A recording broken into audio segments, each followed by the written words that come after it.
Thank you for joining today for an Inspiring Futures event, Asset Map Findings, Building on the Best. I'm Kristen Harrington, and I have the pleasure of serving as Executive Director of Youth Solutions, the nonprofit inspiring and connecting youth to achieve a future beyond imagination. Co-moderating with me today is Zach Vaughn, Project Manager at Cornerstone Alliance, a nonprofit economic development organization primarily focused on increasing employment opportunities, private sector capital investments, and the local tax space in Southwest Michigan. Welcome, Zach. I'm really glad to have you today. Thank you, Kristen. It's great to be here, and we're very excited to learn and discuss the next steps. The Inspiring Futures Benton Harbor team, working in collaboration with Jobs for the Future and local leaders, completed over 80 community interviews to create a complete asset map of Benton Harbor.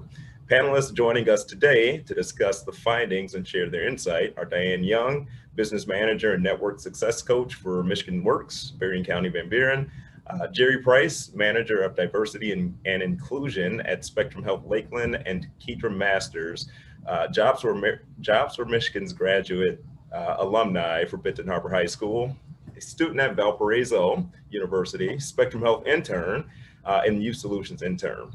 We welcome you all to the conversation and look forward to hearing from you all shortly. And in Keedra's really long intro, we forgot to mention birthday girl. So happy birthday to Keedra. It's so good to have all of you with us. Before I introduce the Jobs for the Future team and we get into our discussion on the findings, for audience members who wish to ask a question of our panelists, please use the chat function. We'll continue to monitor throughout the session and have reserved time at the end for audience questions. Now, I'd like to take this opportunity to introduce Daniel Trujillo, Associate Director of Jobs for the Future. Daniel has been leading the JFF team responsible for asset mapping, and we look forward to hearing from him and his colleague, Andrea Gray. Welcome, Daniel, and of course, Andrea. Would you like to introduce yourselves and tell us a little bit about the JFF team and how you're involved in this Inspiring Futures work? Thanks so much, Kristen. We are very excited to be here with you today, and we very much appreciate the opportunity to engage in this work. My name is Daniel Trujillo, as Kristen mentioned, and I'm joined today by my colleagues, Andrea Gregg, Lily Allen, and Charlotte Cahill. We are part of a team at JFF that's been working with Youth Solutions to conduct asset mapping in the region. For background, JFF is a national nonprofit that drives change in the American workforce and education systems to achieve economic advancement for all. We are committed to building a society in which everyone has the skills, resources, and credentials they need to achieve economic advancement. We design, scale, influence, and invest in solutions that help people advance, build inclusive regional economies, and redesign education and workforce development systems. One of our major bodies of work is Pathways to Prosperity, a national movement to reimagine how we prepare young people for the future of work. JFF's Pathways to Prosperity network develops, implements, and scales systems of college and career pathways to expand economic opportunity for all young people and to meet regional talent needs. We work at the state, regional, and local levels with over 60 regions from rural to urban, serving as starting places for demonstrating success. Since this approach depends on strong cross-sector partnerships, the network mobilizes K-12 and post-secondary education leaders, community-based organizations, employers, and policymakers, bringing together diverse stakeholders to build a future that works. One key feature of Pathways to Prosperity is that it is not a new program or add-on reform. Rather, it's a strategic alignment and bolstering of existing initiatives to improve education, workforce, and economic outcomes. The goal of Pathways to Prosperity is for all young people to be able to complete high school with college credit and work-based learning experience, to attain post-secondary credentials with value in the labor market, to launch careers in high demand, high wage, and high growth industries and occupations, and to advance in careers and pursue further education. Thank you, Daniel. We're happy to be partnering with the JFF team and learning from you all as we strive to provide students with a truly inspired future. Daniel, would you and the JFF team please explain how JFF is supporting the Inspiring Futures initiative and what is the purpose of asset mapping? Certainly, Zach. We are currently in the final stages of what we call asset mapping. Asset mapping is the process of identifying and providing information about a community's assets. This involves tapping the expertise of key stakeholders through interviews, researching relevant policies and programs, analyzing data, synthesizing data and information gathered throughout this process, and sharing results with key stakeholders. Asset mapping can help states and regions understand and leverage existing work and programs. It can help reduce or eliminate duplication of efforts. It can help assess gaps, strengths, challenges, and opportunities that may affect program implementation and operation. And it can help build engagement and buy-in. Through asset mapping, we assemble baseline demographic and labor market data about the region to provide a factually grounded basis for planning college and career pathways. We also assess the region's assets and maps against critical college and career pathways components using JFF's Pathways to Prosperity framework. Results from the asset mapping process will serve as the foundation for further Inspiring Futures initiative planning. For those newer to the Inspiring Futures work, we have three primary pillars of work related to the building a continuum of services, engaging employers and breaking down barriers. These pillars have been mapped against the Pathways to Prosperity framework key levers. Daniel, can you tell us a bit more about the key levers there? Certainly, Zach. JFF's Pathways to Prosperity framework outlines 5 key levers that are critical to realizing this vision. The framework helps communities design college and career pathways that help young people seamlessly advance from high school to post-secondary education and into family supporting careers. The framework includes the following 5 levers: college and career pathways, career information and advising systems, intermediaries, employer engagement and work-based learning, effective leadership, and enabling policies. Today, we'll be sharing some of our preliminary findings, opportunities, and key questions for planning around these key levers. As Zach already mentioned, our levers are aligned with the 3 pillars of the Inspiring Futures work. Now that we have an understanding of the work that the JFF team has been doing in support of the Inspiring Futures, I'm sure we are all anxious to find out what they've learned and engage the panel discussion around some of the initial findings. Daniel, would you share some preliminary findings around college and career pathways? Certainly, Zach. So first, in terms of employer demand for workers, we heard from local business leaders that they cannot find the talent to meet their needs, in particular talent to fill hourly and entry-level jobs. Second, thinking about secondary career and technical education programs, also called CTE programs, we learned that CTE programming is coordinated at the regional level by Berrien RISA. Students in Berrien County have the opportunity to participate in any CTE program in any district in the county. During our interviews, we heard that roughly 2,500 students per year participate in CTE in Berrien County. We also heard that over 350 students per year leave their home school to participate in CTE at another school. We also learned that the funding and approval of new programs is managed by Berrien RISA. Third, many dual enrollment mechanisms exist in the region. These include direct credit or dual credit, enrollment in courses offered by the local community college, and early middle college, whereby students remain in high school for a 5th year and earn up to 60 college credits upon graduation. Stakeholders we interviewed estimated that about 20% of high schoolers in the county participate in dual enrollment, but they also noted that that percentage varies by individual school district in the county. Fourth, we found that on-ramps for out-of-school and off-track youth and young adults are limited. While there are programs that offer adult education and career navigation services for out-of-school young people, there is a gap between rates of disconnection and the number of out-of-school young people being served.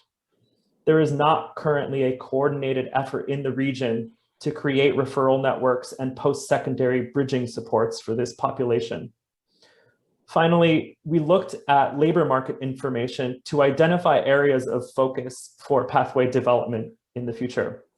We looked at indicators such as the number of jobs and projected growth by industry, subsector, and occupation. We looked at the number of anticipated retirements, the availability of career ladders and lattices, and opportunities for family supporting wages.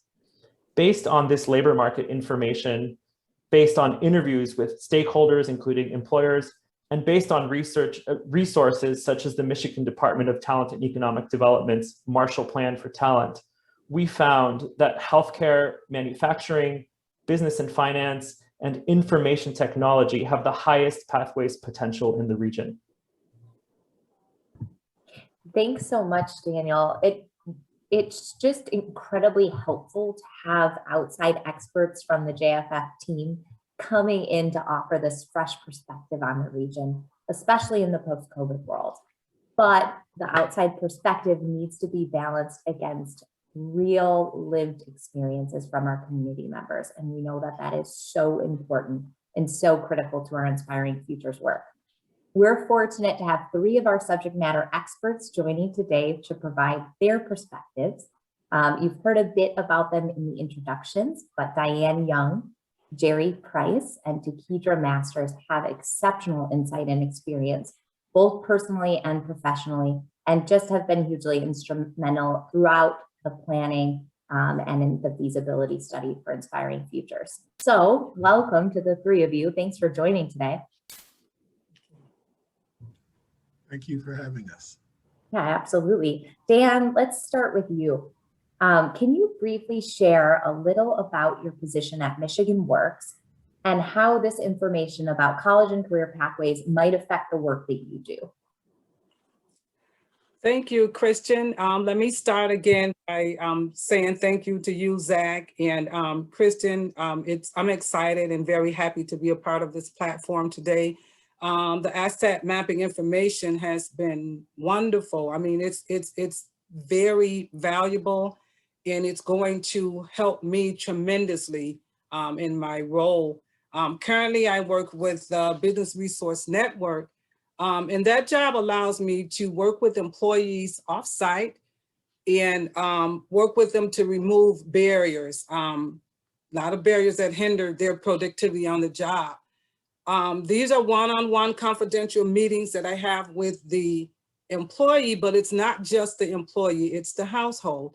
9 times out of 10, when something is happening with the employee, it affects the whole household. So with that being said, I get a chance to meet the high school age, middle school age children and work with them and talk to them about employment, education, career pathways, and just help them to make positive decisions as well as in their future.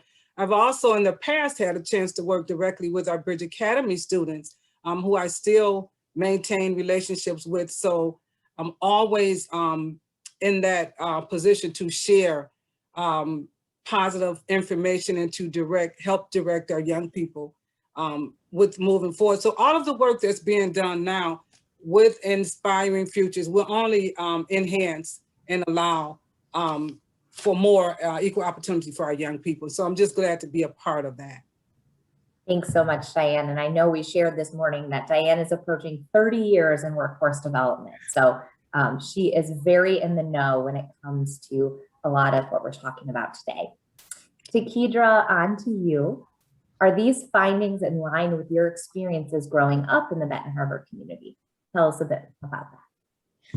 Growing up in the Benton Harbor community, I can attest that dual enrollment mechanisms, CTE programming, and the out of school and the on-track programs, they do exist in the region. But are they advertised and are they talked about much? No. And that probably is because the resources are limited.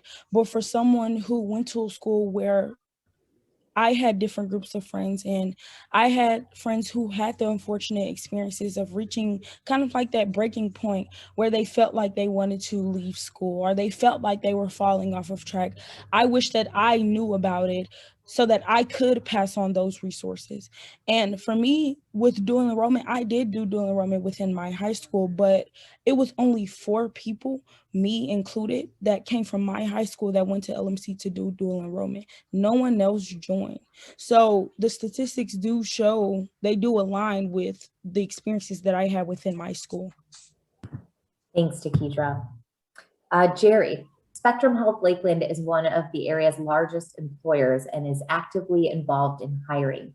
Are you finding the demand for workers outweighs the supply? Absolutely. When we look across the landscape and we start to not only look nationally, but locally and regionally, the trend is clear that there are positions, there are careers that are open, and we simply don't have the people and skilled workers to fill those positions. So as we look at our data, as we look at our census, as we look at the growth that our organization has had over the last 3 to 5 years and that potential growth over the next 5 to 10 years, we know that we have to move and act differently.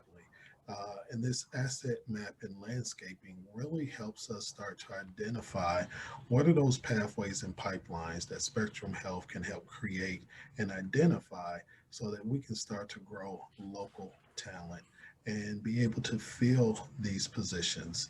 When we look at healthcare, most people think, doctors and nurses, but there are over 40 different job titles and careers that are available within the healthcare system. So how do we be a catalyst and how do we encourage the growth and creating those pipelines? So this is a huge opportunity for us to begin that process as well. Thanks, Jerry. All right, Andrea, from the information that you gathered, can you share with us some of the opportunities that you see in the region? Sure, Kristen. All of the responses from the panelists resonate with some of the opportunities that we identified.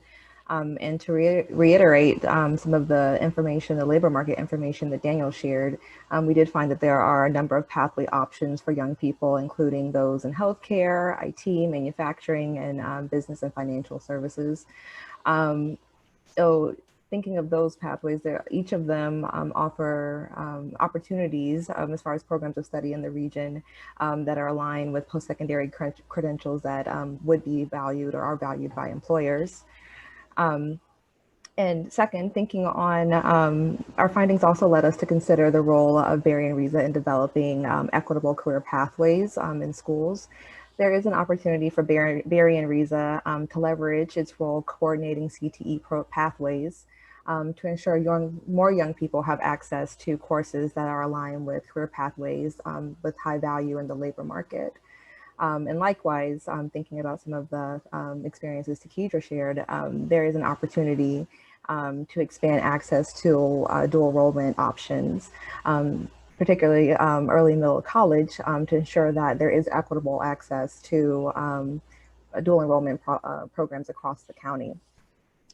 And finally, thinking about expanding back on track options for out of school young people, there is an opportunity just to think about how to bring in additional supports for young people who are off track.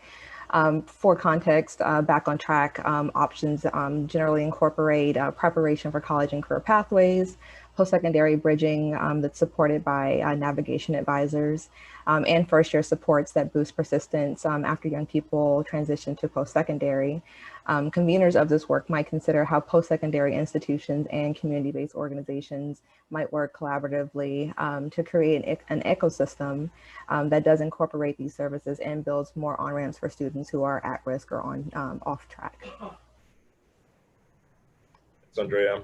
Let's pivot over to career information and advising and your findings in this area.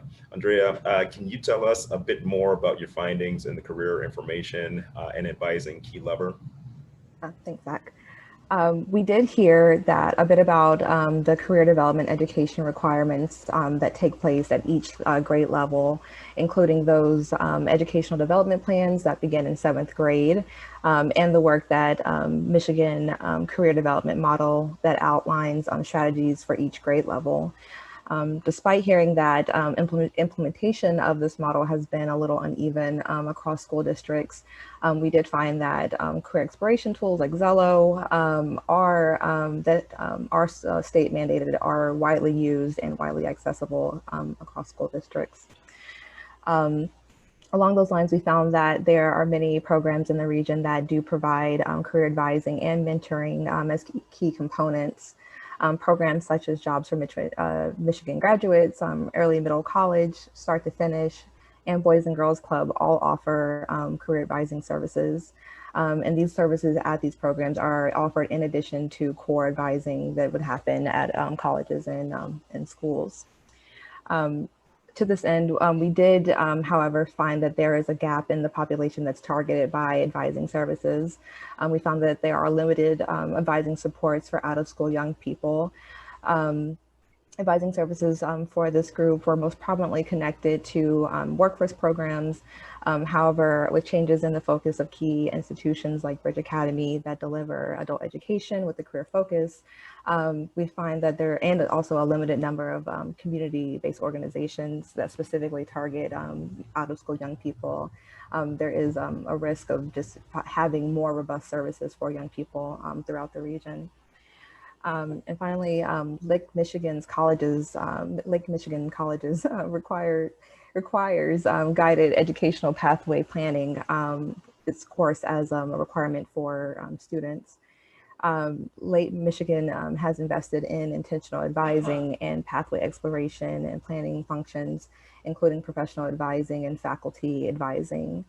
This course we found is extremely accessible, as a majority of young people take this free course to explore career pathway options. Andrea. Diane, you shared with us your extensive history in this line of work here. In what ways does career advising come into play in the work that you do?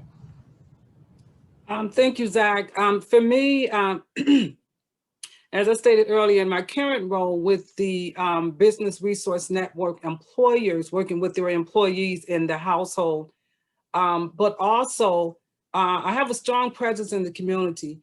I have strong relationships with our Bridge Academy students, with our Benton Harbor High School students. I serve as a mentor for a lot of young people in our community. So all of this information is very valuable. It will allow me to continue to reach the youth and help steer them in the right direction when it comes to post-secondary education, career pathways, and more so, Daniel talked earlier about just having strong family careers that lead to good jobs and strong, I can't get my words out, family supporting is what I'm trying to say, family supporting careers. At the end of the day, after all of the education, the post-secondary, the training, the graduates and stuff, that's the most important, to be able to support and take care of your family. So there's a lot of ways for me to continue and work with the youth, enlighten the youth about their future choices. Very well said. What about you, Takidra? From your experiences, do young people in this region have adequate access to career information and advising? Also, I'm gonna ask, what experiences did you have personally to help, or that helped you make career choices, or at least education choices that you hope that will lead you to your desired career? So in my experience, do young people in this region have access to career information and advising? Yes, they do. Is it adequate? Not entirely. Is it limited? Yes, it is.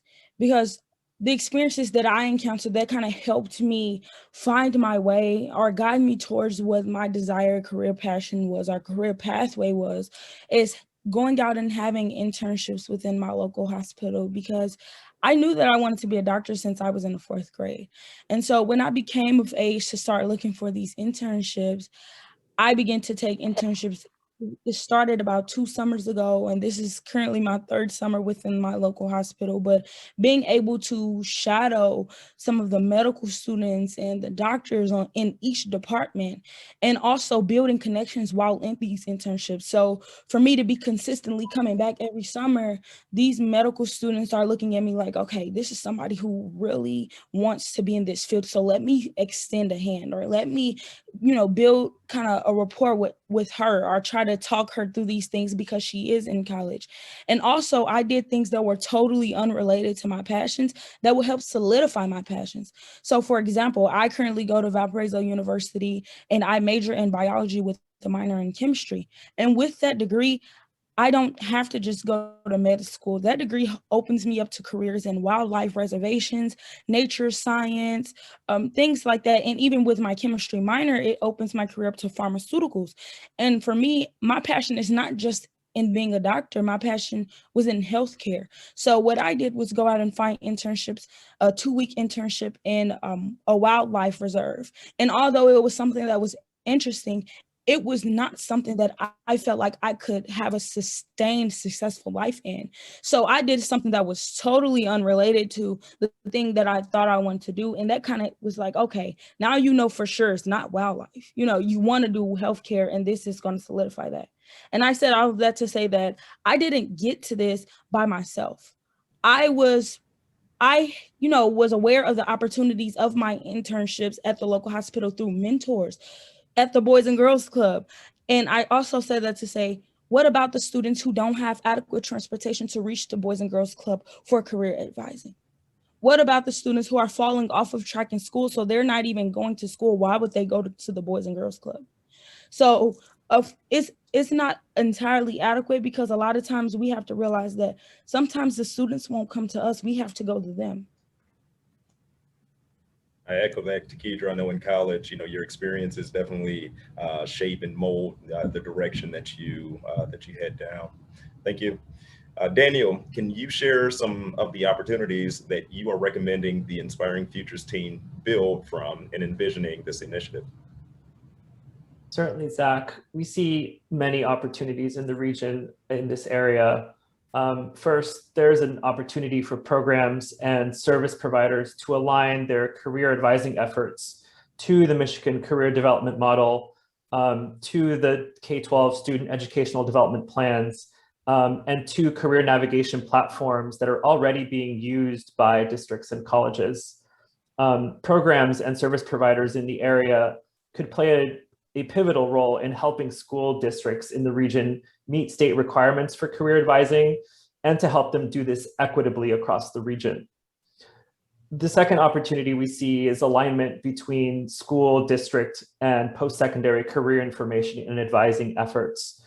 What might a continuum of career advising experiences beginning in middle school through college look like?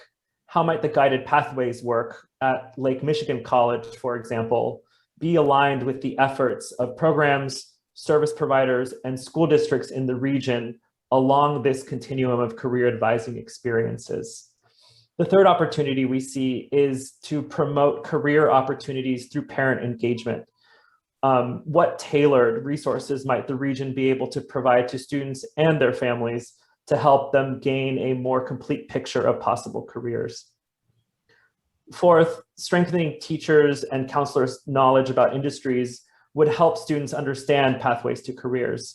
Experiences such as externships, which we've seen in other regions, would help provide teachers and counselors with opportunities to learn more about a range of careers and to share that information with their students.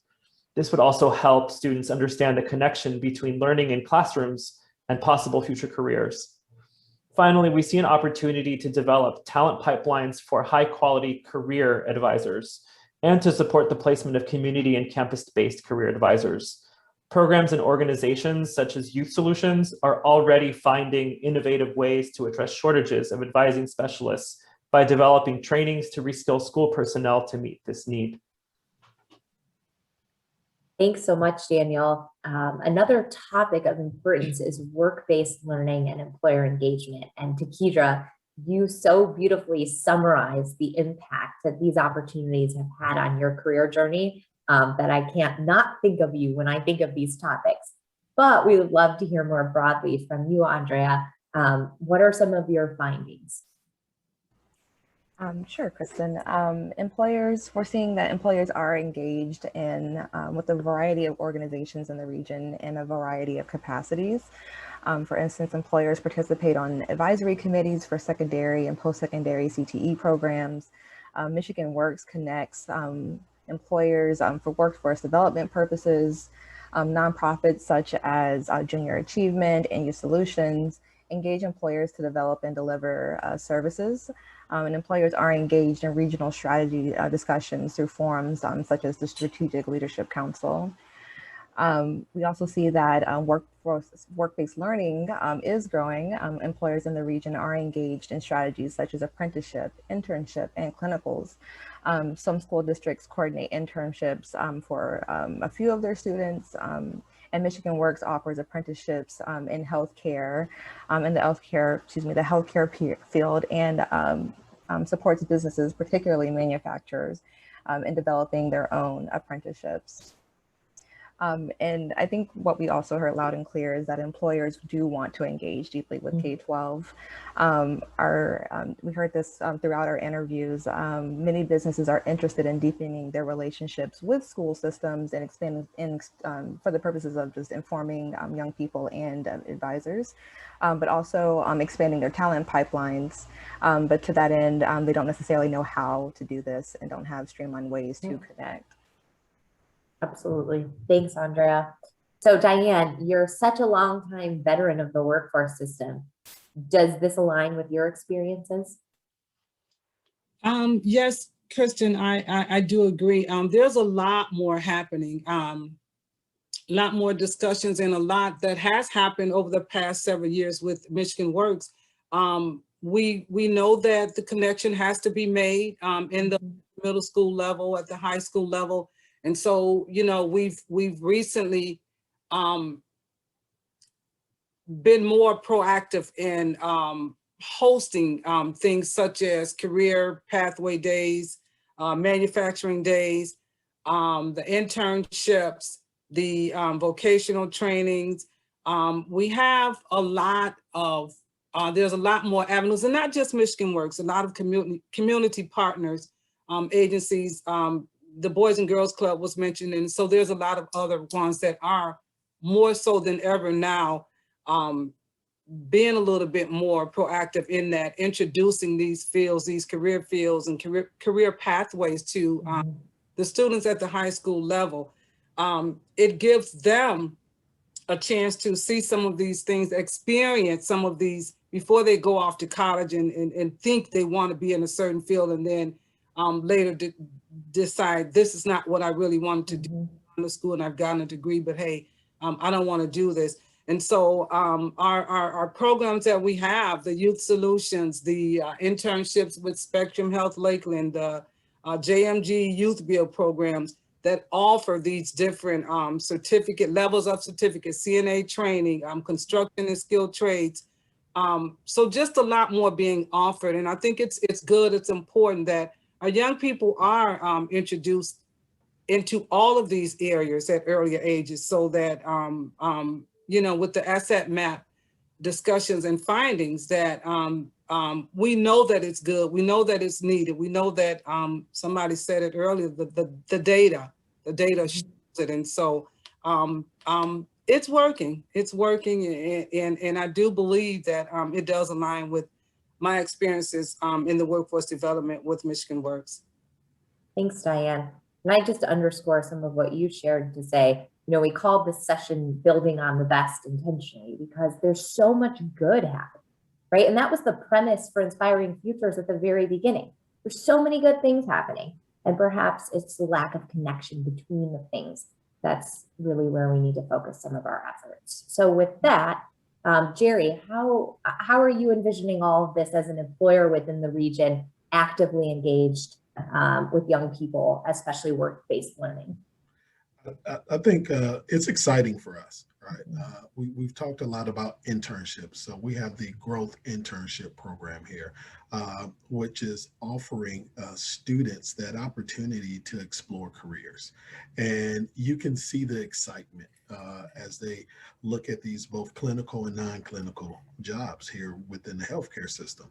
And within that excitement, one of the things that they always say is, if we would have known about this sooner, right? Mm-hmm. So I think it's part of our responsibility. And this is where we really start to talk about equity and how do we embed and infuse equity into this process, right? Because we know simply because programs are offered doesn't mean people have access.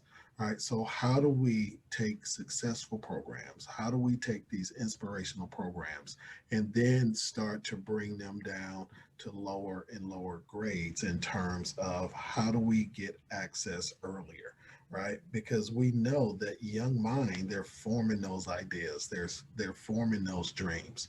So if we can show them these opportunities at earlier and earlier ages, by the time they get to our growth internship program, they're ready to take our jobs. And that's exactly what we want to see happen, right?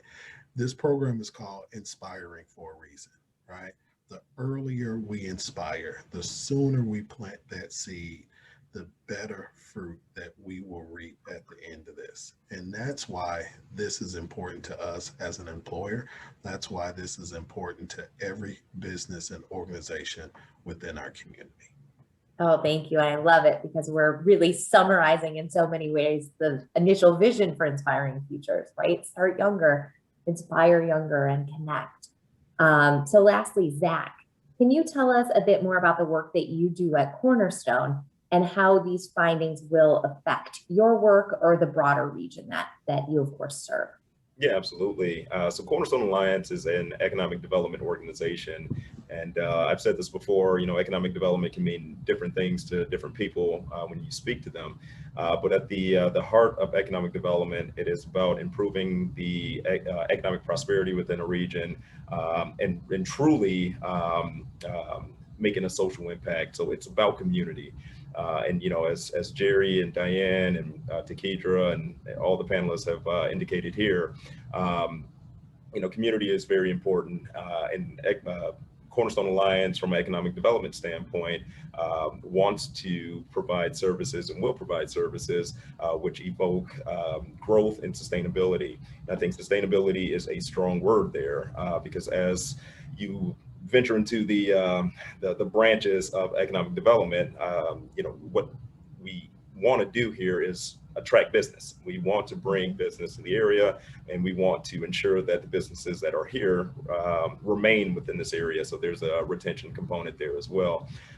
And so when you have all these components working together and the data to back up the work that needs to be done, it paints a greater picture, a more welcoming picture for, companies to take value within this area and hopefully, add more value to this area by relocating here. So it's very important that, that network is built and maintained. And so we can start to see a talented workforce that can, power these companies that are, hopeful to move to a local area, regional area, or state. Well, thanks. Thank you so much, Zach, Jerry, and Diane, for all of the work that you do to contribute every day to Inspire Futures. All right, Daniel, can you share some of the work-based learning and employer engagement opportunities that your team identified? Certainly, Kristen. I think one opportunity to capitalize on is this desire among employers to more deeply engage with K-12 schools. A couple key questions there are, how might this engagement be similar to or different from the ways they already engage with organizations in the region? What is needed from employers at this point, and how could options for engagement be made clear and easy for them? Another opportunity we see is related to brokering education employer partnerships and work-based learning opportunities. One key question there is sort of what existing or built for purpose organization or collection of organizations could fulfill this brokering function across the region. In addition, how would this be funded, operationalized, and coordinated with a specific focus on equity. Finally, in tandem with the development of a continuum of career advising experiences we mentioned earlier, we see an opportunity to develop what we call a career exploration and work-based learning continuum. This would ask of the region sort of what are the experiences you expect all students to have each year from middle school through college, and how would equitable access to these experiences be ensured across Berrien County. There's an opportunity here too to align this continuum of career exploration and work-based learning experiences to the Michigan Career Development Model.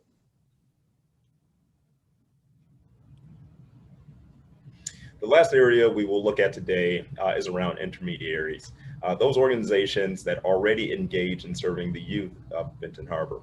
Our webinar is titled Building on the Best today because of so many wonderful intermediaries, that already exist in our region. That was very much confirmed by the asset mapping process and provides a strong foundation. Rather than create a new community-based organization and structure as is needed in some of the regions, we will be focusing on the alignment of existing intermediaries, strengthening the connective tissue, and ensuring there are multiple hands-off amongst them. Daniel, can you speak to this idea of alignment within the context of what you have seen so far in the asset map? Certainly, Zach. What we found is that Berrien County is host to a range of intermediary organizations and community-based organizations. These include a workforce board, an economic development organization, and many social service nonprofits. While each organization has a vision, a mission, and services of its own, all organizations we interviewed described a strong willingness to collaborate, and most do so already in various configurations. And there is also a common desire for connecting programming with community needs. One of the greatest assets shared among these stakeholders is the value they place on community engagement and the ability to effectively articulate community concerns and needs, which in turn informs decision-making relevant to college and career pathways development. However, we also found that organizations are engaging in overlapping conversations at multiple tables. Andrea, would you like to share some of the opportunities we're seeing? Sure, Daniel. There is an opportunity to determine how various intermediaries or community-based organizations might fulfill the needed intermediary functions for Pathways work. The Pathways to Prosperity framework uses a model for core functions of an intermediary that include organizing a cross-sector leadership table, overseeing appropriate analysis, assessing capacity building and support for needs for support, and establishing metrics for success among other functions.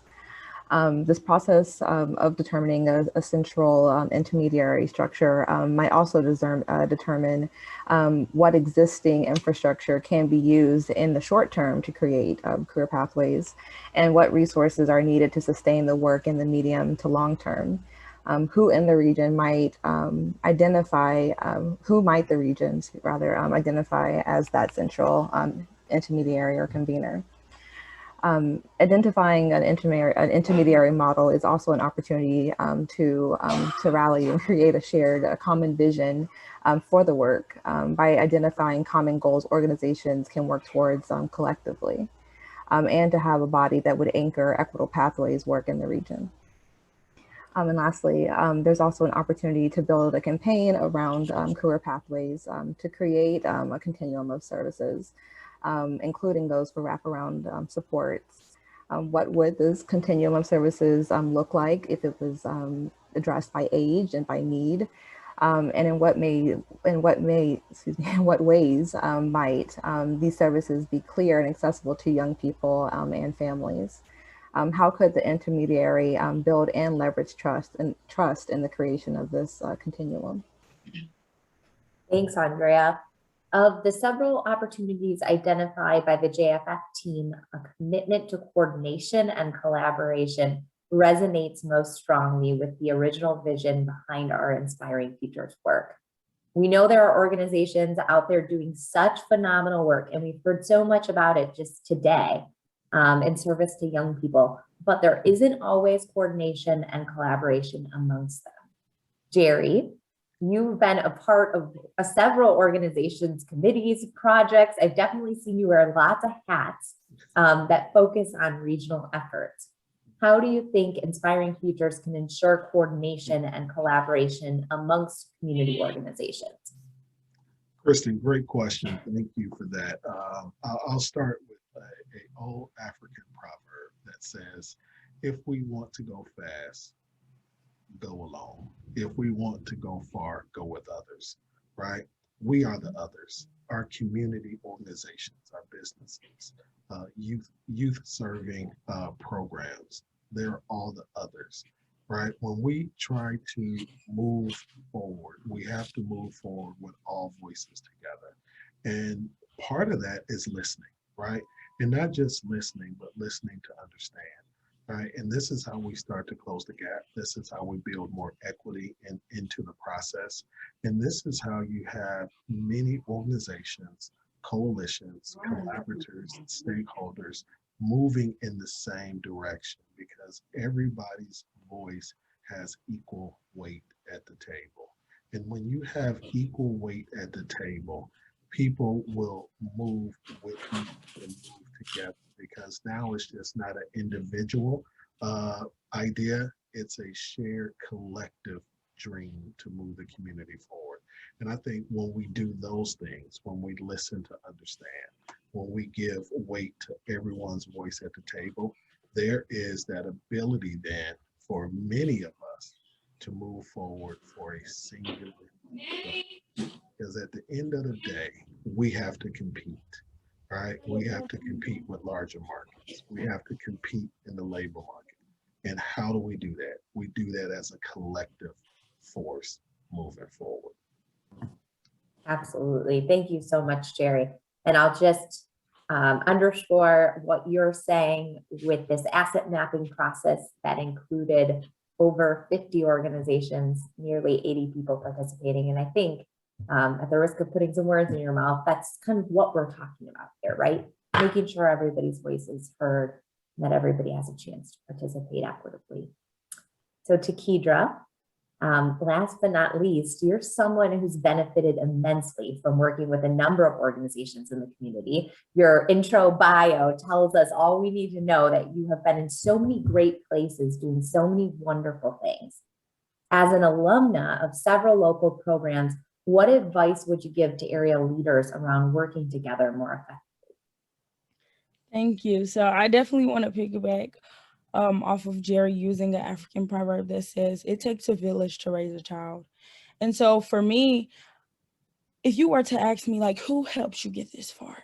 I could never just say one program. I could never give you one org or one family member, because I have so many people in my life that are the best playing the role that they are giving in my life.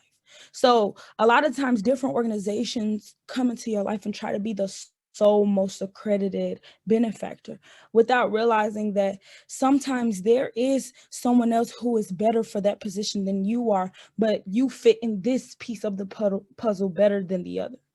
And a lot of times they don't really see that, especially for youth. It's impossible to think that there's one org that can help a child. That's impossible. And so I definitely want to give the advice of trying, when you look at a child, try not to think about how can I help them in all aspects, but rather, how can I be there now? Or what is my position so I can be the best in that position now? Thank you, Takidra. Jerry, thank you. The JFF team just shared a lot of information for us to consider as we move forward, creating career pathways for students in our region. I would like to ask each panelist for their final thoughts on the findings shared today. Diane, let's start with you. What are your final thoughts? Well, thank you, Zach. I truly believe the right conversations have been had because of this asset mapping Inspiring Futures. I think, Andrea, maybe you said it earlier about that common goal. So we have all of these community-based organizations, educators, workforce development, economic development, faith-based employers, but all in the same room, one common goal. That's what it's going to take, I believe, for us to get there and see these great outcomes that we want to see for our young people in our region, in order for them to equally have the opportunities to all of the career pathways and post-secondary education and just equal opportunity, period. I think it has to be one common goal, everybody working together. We have a lot of great stuff that happens with different entities. Some do work together, but one common goal, everybody in the same room working towards that same goal, we're going to see some great outcomes in the future. Very well said. I echo that. Jerry, how about you? Well, I think when we look at the name alone, right, Inspiring Futures, it speaks for itself. It speaks for what we are here to do. And I think the work that has been done in terms of the asset mapping, in terms of engaging over 50 different organizations and stakeholders, and engaging in listening to understand, right, from an equitable lens, from an equitable standpoint, this is giving us the leverage to compete. This is giving us the leverage to be identified as one of the top places to live, work, play, and retire. And the fact that we can grow our local, grow our own, right, and continue to build on our tagline that we started so long ago of this being Michigan's Great Southwest. This is the leverage and the vehicle that we can use to get there. And I know from the organization I work for, we are happy to start moving in this direction. So thank you for this time and space to do so. Thank you, Jerry. Takidra? Yes, so thank you. I definitely want to say that I think this asset mapping is so vital to this community and surrounding communities in this region. And I think just every community, because a lot of times when organizations or programs come with solutions, it's because they've created their own problem of what they think is wrong with the community. And so for me, this asset mapping means we're stepping into your community and we're asking you personally, what is wrong?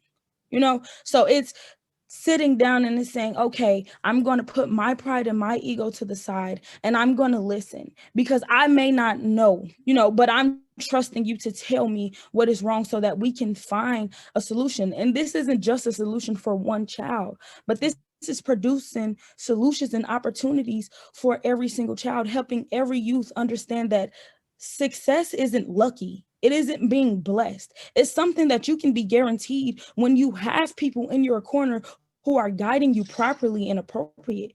We're finding a mass solution to ensure mass success. And so I think that this asset mapping is truly vital. Wow, this is the second time today I've heard from all of you, and I'm just so blown away by the tremendous talent and passion and you name it by this group. Jerry, you brought up the name Inspiring Futures, and I think it's only appropriate that Takidra get the credit for the name because to build on what she was just saying, I came to her with lots of ideas and she very politely said all of them were terrible and that we needed to go a different route, and she was exactly right. And that's what we're talking about here. So name credit to Takidra. Thank you all so much. This does conclude the panel discussion. I think we have a quieter audience today, which is okay. I'd like to thank Daniel, Andrea, and the team at Jobs for the Future, our behind the scenes leaders, Charlotte Cahill and Lily Allen, for their time and energy on this asset map report for Benton Harbor. It was really an arduous process and you all did a phenomenal job. And we really believe this is going to be a community asset for years to come. Thanks so much to our phenomenal panelists and members of the Inspiring Futures Subject Matter Expert Committee Diane, Jerry, and Takedra for sharing your experiences and insights on the findings. And last but not least, thank you to my talented co-moderator, Zach. I always appreciate having discussions with you, and it was so good to have you join today. As you heard, the JFF team is hard at work on completing the asset map. The final map is slated for release at the end of July, and it will be broadly disseminated to all stakeholders within the region in August. So you can fully expect that to be out and about come August. After the asset map is released, we'll pivot to initiative planning as we use the labor market data and opportunities identified by the JFF team to plan out our Inspiring Futures initiative for the years to come. If you're not currently receiving our emails, make sure to sign up. And if you have a friend or family member who wants to know more about this work, please direct them to our webpage. You can find it hosted on the Youth Solutions website at www.rusolutions.org/inspiring futures. Thank you all for joining today, sticking with us at the end of the workday. Everybody take care and have a great evening.